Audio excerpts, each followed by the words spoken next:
All right. No goofing around at the beginning this time because we are. We on a did time find out schedule. there are squirrels in Israel. That's very important. We got that out of the But way. only Caucasian squirrels. Yes. Only white squirrels, no black squirrels, No Jewish no brown squirrels. It seems odd that there aren't Jewish squirrels in Israel. That does seem a little bit odd. Only Caucasian ones.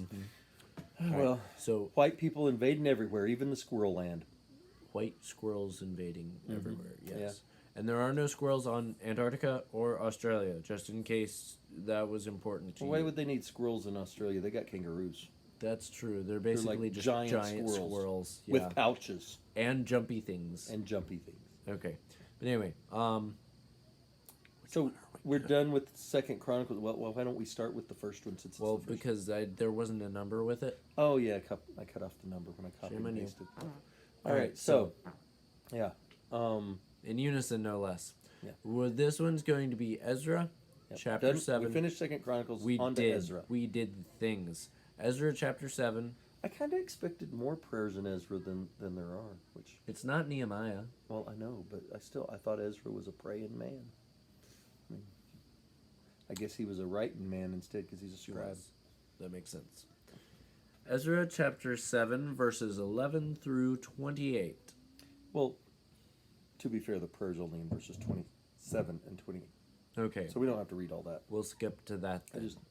I was just giving some background. I mean, so Ezra wants to go back to Jerusalem. And the king writes him a letter. King, Artaxerxes is a lot. Artaxerxes. Is that the same one that some translations call Ahasuerus? I think so. Yeah, I always get the Xerxes and Artaxerxes and all them. I can never keep those kings straight. And then you've got how one of them is also Ahasuerus. Yeah, And like Ahasuerus was actually Xerxes and not, even though it sounds more like Ahasuerus would be Artaxerxes, but yeah, I don't know. I can never keep. it's weird. I get confused. It's okay. They were old dead king dudes, although they were still alive at the time of the Sabbath. So, old alive king dude who is now dead writes Ezra a letter. Who was a priest, a scribe, and a man who was very knowledgeable in the commandments of the Lord. And so he's like, peace. And now I'm going to tell you the things that I need to tell you. So Which was that's all cool pretty of good, him. and the things he has to tell him are pretty cool. Yeah, he's because like, basically he's like, y'all can go back home now. Leave. go back home, Bye-bye. and I'm gonna help you. Yeah, and I'll give you some gold and silver that you find. Whoa. Yeah. All the silver and gold that you shall find in the whole province of Well, Babylonia. this was people that Wow. were wanting to give it, like freely offering it. Okay, These I were thought it like- was like, yeah, you can go in the houses. you and just go wander around now. stealing stuff. No, it wasn't Yeah, quite get like you that. some money. But yeah, he's sending them back and basically saying, hey, gather everything up and go and take it back. And he also there were some vessels like the different utensils that they would use in the temple worship and that kind of thing too. Yep. And a lot of wine, a lot of oil. They wound up with A lot of wheat. a lot of gold and silver and A stuff lot of too. silver. So they get all that, and they go back. He's got a nice title too. He's like Ezra the priest, the scribe of the law of the God of heaven. Yeah, Isn't that cool? that's Isn't a that nice? pretty nice little title. And so the king then has told Ezra all these things, and go take your people. Yep. And you're gonna be in charge, kind of. You're gonna appoint some magistrates and judges to judge the people, and so he's basically like Ezra's almost like the governor of the province. And whoever will not obey the law of your God and the law of the king, let judgment be strictly executed on him, whether for death or for banishment or for confiscation of his goods or for imprisonment. That's where the letter ends. That's a lot of power. That is a lot of power that he gives to Ezra. So after that, Ezra's glad. I mean, Ezra wanted. I mean, this is what Ezra wanted was to have this stuff. after that, Ezra prays. Ezra has his own Kind of. prayer now that the letter's over. Blessed be the Lord, the God of our fathers, who put such a thing as this into the heart of the king, to beautify the house of the Lord that is in Jerusalem, and who extended to me his steadfast love before the king and his counselors, and before all the king's mighty officers. I took courage, for the hand of the Lord my God was on me, and I gathered leading men from Israel to go up with me. There we go. That's it. We're done. Bye. Yeah. He agreed, so I'm Well, not- I mean, not all of that even was the prayer. I mean, the prayer really kind of ends with this part right here, because this other, I took courage. I know it all got dark highlighted, Yeah. bolded, but it didn't need to be, because the whole I took courage, was kind of just an aside to the people he's writing it to. You know? He really kind of quits there. What do I know? I may be misremembering, You may be but I misremembering. think this is like the first book in the Old Testament that's written in first person. Well, Moses wrote some stuff. Deuteronomy. There's a lot of Deuteronomy that's first person. Oh, is it? Yeah, I led you here, or we went here, and God Well, see, led us is it there. written first person, or is it him recording up what he is saying? Because that's different. Well, there's certainly a lot of first person sections, at least in Deuteronomy, That's true. where he's like, okay, you remember how we went here and we went there and then we went here and then we went there and this happened to us and that happened to us. Yeah. And remember I was mad at you about this, and remember that you did this to God and he got mad at you and I tried to stop him from killing you all, and that kind of thing.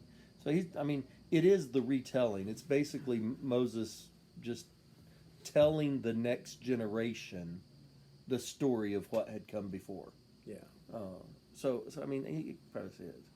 But Ezra's there's probably some uniqueness to Ezra. Of course, Ezra, of course, is even way past. That's after the. Of course, a lot of the Psalms are first person. Oh, that's true. Not like of course it's so different because it's individual. It is. And it's Each one, poetic. yeah. Ezra is a good book. Yeah. It is a very interesting book. It can be a little dry in some places. And it kind of goes hand in hand with Nehemiah, because at one time they actually even are there together at the same time, and it overlaps. Nehemiah is beautiful. Nehemiah takes things a step beyond what Ezra does. Although this next prayer that we're I'm one of the prayers that he does. I'm just one of these in Ezra's amazing to me. But listen, Nehemiah is something great. At one point in the book of Nehemiah, he I like where he grabs the people by their hair. I was and about to whacks mention them. that. Yeah. Like, the leaders aren't doing what they're supposed to be doing. Yeah. So he runs up to them, grabs them by their hair, and literally just smacks them around. And he's like, why aren't you got to do this the right way? When you're a governor with the authority of the king, like Ezra here, whoever won't obey the law of your God and the law of the king, let judgment be strictly executed on him, Yep. whether death or banishment or confiscation of his goods or imprisonment, Yeah. or whacking him upside the head if he needs it. And that's what Nehemiah was a governor, Mm-hmm. was the governor of like that, where he had that power. Nehemiah is an amazing book, Yeah. but as far as just a person, he's somebody we can really learn he is from the a model lot. of a excellent leader. Yeah. He is a Ezra good does some example things of too. prayer. And one of the things that I see about Ezra, why are you getting into Nehemiah comes Because I after Ezra? love Nehemiah. But think about how great you think Nehemiah was. Yeah. Now, but think about Ezra, and here's Ezra, and he leads, and they rebuild the temple, and Haggai helps with that, and there's so you got the prophet there to prophesy, and they rebuild the temple, and then remember that Ezra is still there when Nehemiah comes, and Nehemiah kind of takes over. Ezra does not get angry and try to fight against him, or try to stop him and say, hey, I'm the leader. Ezra humbly steps aside and lets Nehemiah be And God's next leader. That is a beautiful example of two strong leaders working together. In America, we get this picture of a strong leader, two strong leaders together, and you're like, oh, they're going to butt heads and they're going to fight it out till you figure out who's the top dog. No. A strong leader knows when it's his turn to step down and let somebody else take the reins. Part of that, too, is part of what's going on here is if you know that God's the real leader. Mm-hmm. And so he's following God and I'm following God and she's following God and we're all following God together, then there's a lot less jealousy of, what about positioning? And that's, of course, the disciples struggled with that. Who's going to be the greatest in the kingdom? You're all going to be great in the kingdom. In fact, Jesus said, he said that of those born among women, there has not been one born greater than John the Baptist. But the one who is the least in the kingdom of heaven is greater than John. Yep. And so all these guys, they're fussing and fighting about it. And he's just like, guys, you're all going to be great. Yep. Just be great. Just do what you're supposed to do. Yeah. So, yeah, but Ezra here, man, he's thankful to God. He blesses God. And of course, this one, like some of the ones, we talk about, this is what happened, and then here's the answer to it, like we have with others. But obviously, there's no answer. It's Ezra just thanking God, praising God.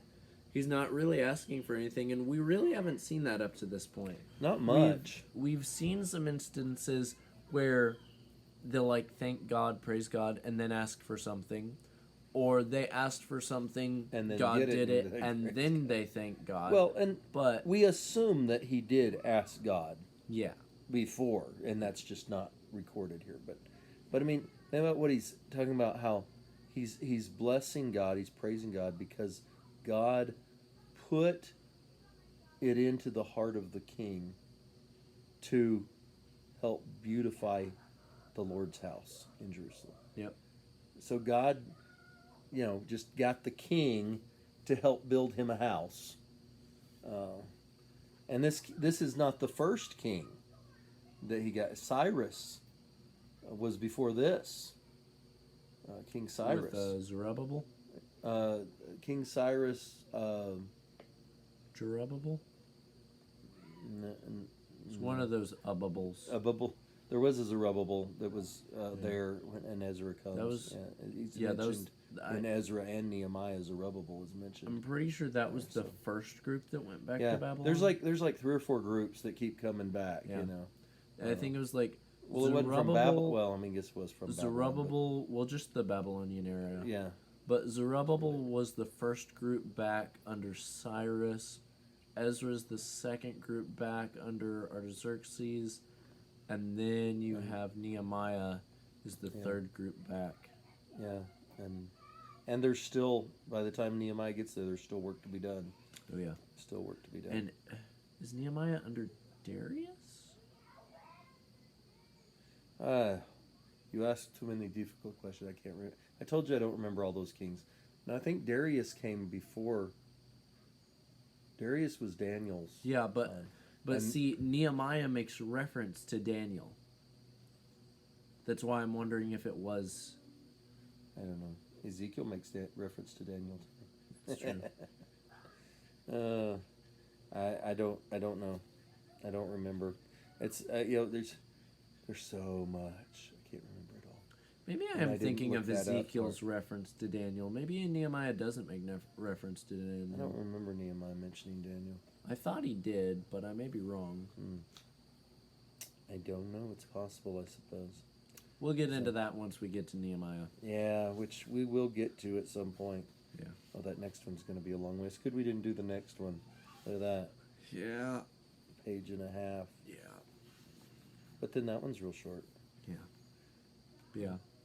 Just in general, read through Ezra and Nehemiah. They're great books.